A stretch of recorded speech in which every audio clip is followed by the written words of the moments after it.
ഒരു കാര്യത്തിലും വിട്ടുവീഴ്ചയില്ല.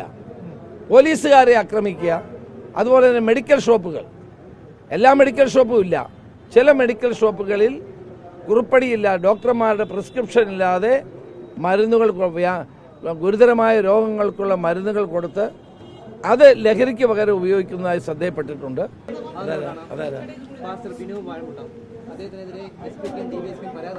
ഞാൻ പരിശോധിക്കാം.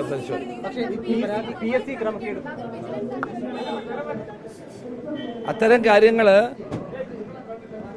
ഗവൺമെന്റ് പരിശോധിച്ചുകൊണ്ടിരിക്കുകയാണ്. ബഹുമാനപ്പെട്ട മുഖ്യമന്ത്രി ക്യാബിനറ്റ് കൂടുന്നുണ്ടല്ലോ ബുധനാഴ്ച. ആ കാര്യത്തിൽ ആ തീരുമാനം ബുധനാഴ്ച ഉണ്ടാകും. മുഖ്യമന്ത്രി അതിനു വേണ്ടിയിട്ട് ഞങ്ങളോടെല്ലാം കാര്യങ്ങൾ പരിശോധിക്കാൻ ആവശ്യപ്പെട്ടിരിക്കുകയാണ്. കാരണം കേരളത്തിലെ PSCയുടെ വിശ്വാസ്യത തകർക്കാൻ ഒരു കാരണവശാലും അനുവദിക്കില്ല. അങ്ങനെ ചെയ്യുന്ന ആളുകളെ കർശനമായ നിയമത്തിന് മുമ്പിൽ കൊണ്ടുവരും. അത് പരിശോധിക്കേണ്ട കാര്യമാണ്.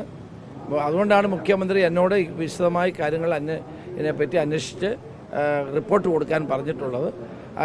മന്ത്രിസഭാ യോഗത്തിന് മുമ്പ് ഞാൻ മുഖ്യമന്ത്രിക്ക് റിപ്പോർട്ട് നൽകും. ഒരു കാര്യം എനിക്ക് പറയാനുണ്ട്. മയക്കുമരുന്ന് ലോബിയുടെ പത്തി തകർത്തിരിക്കുകയാണ്. കേരള പോലീസ് വളരെ സ്തുത്യർഹമായ സേവനം നടത്തുകയാണ്. കോൺസ്റ്റബിൾ മുതൽ DGP വരെയുള്ള പോലീസ് സംവിധാനം ഉണർന്ന് പ്രവർത്തിക്കുകയാണ്.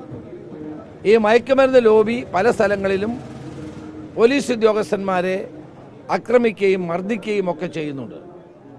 അങ്ങനെ ചെയ്യുന്ന ആളുകൾക്ക് നേരെ അതിശക്തമായ നടപടികൾ കൈക്കൊള്ളും. പോലീസിനെ ആക്രമിക്കുക, പോലീസിനെ മർദ്ദിക്കുക, പോലീസിന് നേരെ കൂടുതൽ അക്രമങ്ങൾ അഴിച്ചുവിടുക തുടങ്ങിയിട്ടുള്ളത് ഇപ്പം കണ്ടുവരുന്നൊരു കാര്യമാണ്. ഒരു കാരണവശാലും പോലീസിൻ്റെ കൃത്യനിർവഹണത്തിൽ അവരെ തടസ്സപ്പെടുത്തുകയോ അവരെ ആക്രമിക്കുകയോ ചെയ്താൽ ഒരാളിനെയും വെറുതെ വിടില്ല. നിയമത്തിൻ്റെ കരങ്ങൾ അവിടെ എത്തും എന്ന് ഞാൻ മുന്നറിയിപ്പ് നൽകാൻ ആഗ്രഹിക്കുകയാണ്. പല സ്ഥലങ്ങളിലും ഇന്നലെയും മിനിഞ്ഞാന്നുമായി പോലീസ് ഉദ്യോഗസ്ഥന്മാർ സെർച്ചിന് പോകുമ്പോഴും ഡാൻസ് ഓഫ് ടീമുകൾ പരിശോധന നടത്തുമ്പോഴും ഇവരെ ലഹരി മാഫിയയെ പിടിക്കാൻ ശ്രമിക്കുമ്പോഴും അവരെ നേൽ കയ്യേറ്റം ചെയ്യുക, ആക്രമിക്കുക, പരിക്കേൽപ്പിക്കുക തുടങ്ങിയിട്ടുള്ളത് കണ്ടുവരുന്നു. ആ ട്രെൻഡ് അനുവദിക്കില്ല. ശക്തമായി തന്നെ പോലീസ് അത് നേരിടും. You had personally visited Perumbavoor. There is a lot of migrant workers who are involved in this drug trafficking.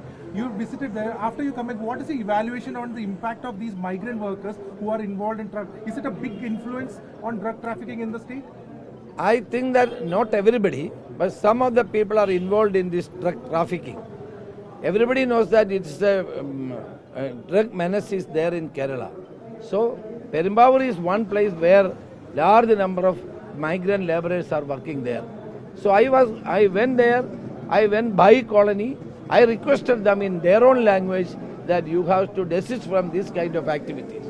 Otherwise, we will be behind you, we will take action. But I think that most of the people are now understood the situation, and I think that most of them are coming out of that drug menace.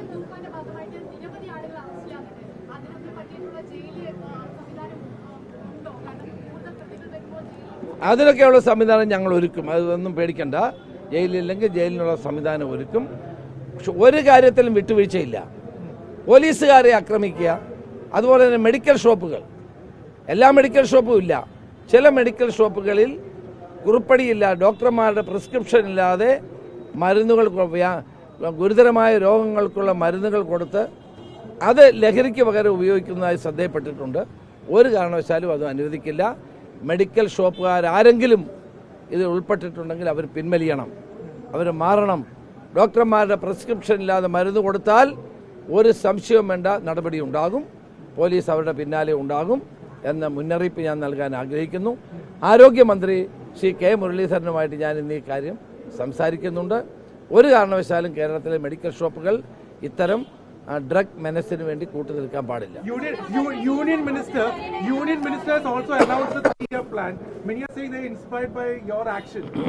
That I don't know, but I welcome the step of the union government to eradicate drugs. They had already formed a 3-year program. We are also appreciating their effort. State and central will go together in this effort. പത്തനംതിട്ടയിലെ 13-കാരിയുടെ വ്യാജ പരാതിയിൽ കസ്റ്റഡിയിലെടുത്ത ഒരു 20-കാരന് ക്രൂരമായി മർദ്ദനമേറ്റിട്ടുണ്ട് എന്നുള്ള വിവരങ്ങൾ ഞാനും വായിച്ചു. ഇനി അത് എന്താണെന്ന് ഞാൻ പരിശോധിച്ചു. പരാതി അല്ല, അത് NDPS നിയമത്തിന്റെ ചില ഭാഗമാണ്. ആ നിയമ ഭേദഗതി വന്നാലേ അത് മാറ്റാൻ പറ്റുള്ളൂ. അത് അതിന്റെ കാരണം എന്താണെന്ന് വെച്ചാൽ NDPS ആക്ടിൽ ഈ ക്വാണ്ടിറ്റിയുമായി ബന്ധപ്പെട്ട ചില പ്രശ്നങ്ങളുണ്ട്. ഇത്ര ക്വാണ്ടിറ്റി വരെ കൈവെക്കാം. കാരണം ഇവർ വളരെ ബുദ്ധിപൂർവ്വം പ്രവർത്തിക്കുന്നവരായതുകൊണ്ടാണ് പല സംഭവിക്കുന്നത്. പക്ഷേ ഞങ്ങൾ ആ ലൂപ്പ് ഹോൾസ് അടയ്ക്കാൻ വേണ്ടിയിട്ടുള്ള ശ്രമങ്ങൾ തുടരുകയാണ്. 20-കാരന്റെ കുടുംബം പരാതി നൽകിയിട്ടുണ്ട്. പോലീസിന്റെ ഭാഗത്ത് വീഴ്ച അന്വേഷിക്കാൻ കുട്ടിയത് എന്താണെന്ന് അന്വേഷിക്കാം.